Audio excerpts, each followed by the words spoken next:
اگر آپ نے دیکھا ہو تو Pakistan rocket force command establish جی نئی کمانڈ آ گئی. تو یہ بھی کوئی ہم نے شرلیاں پٹاخے اکٹھے کرنے کے لیے نہیں کی، بلکہ اس کو ایک فوکس طریقے سے اپلیکیشن کرنے کے لیے ہم نے اس کمانڈ کو اسٹیبلش کیا. اب جب وہ فورس اسٹیبلش ہو جاتی ہے تو اس کے کئی فائدے ہوتے ہیں.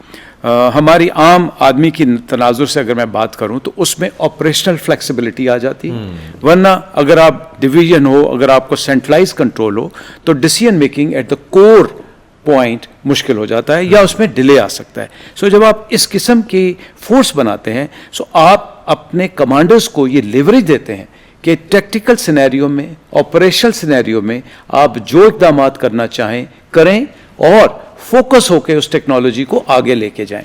سو میرے خیال میں دوسرا سٹیپ یہ ہے. 9 اور 10 مئی کو ہمارے پاس کمانڈ فورس نہیں تھی. اس مرتبہ اگر خدا نخواستہ کوئی جنگ کی صورتحال بنتی ہے تو ہماری ایک نئی کمانڈ فورس جو ہے وہ موجود ہوگی، جو کہ فیصلے کرنے میں خود مختار ہوگی اور جلدی فیصلے کر سکے گی. اور یہ بھارت کے لیے کتنا بڑا ڈرونا خواب بن سکتی ہے. میرے خیال میں اگر وہاں کے ملٹری پلانر نے اس کو اسیس نہیں کیا تو بہت بڑی غلطی کر رہے ہیں.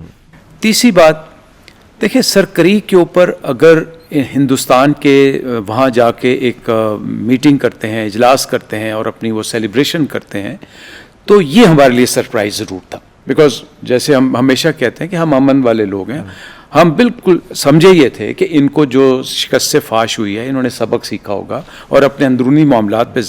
لیکن میرا ایک اندیشہ ہے کہ اب اگر یہ سرکریک میں جا کے اس قسم کے بیانات دے رہے ہیں تو ہمیں اس طرف سے بالکل غافل نہیں ہونا چاہیے اور ہمیں کسی بھی ایڈونچر کے لیے اس دفعہ سرکریک کی ڈائریکشن سے بھی احتیاط اور محتاط رہنے کی ضرورت ہے.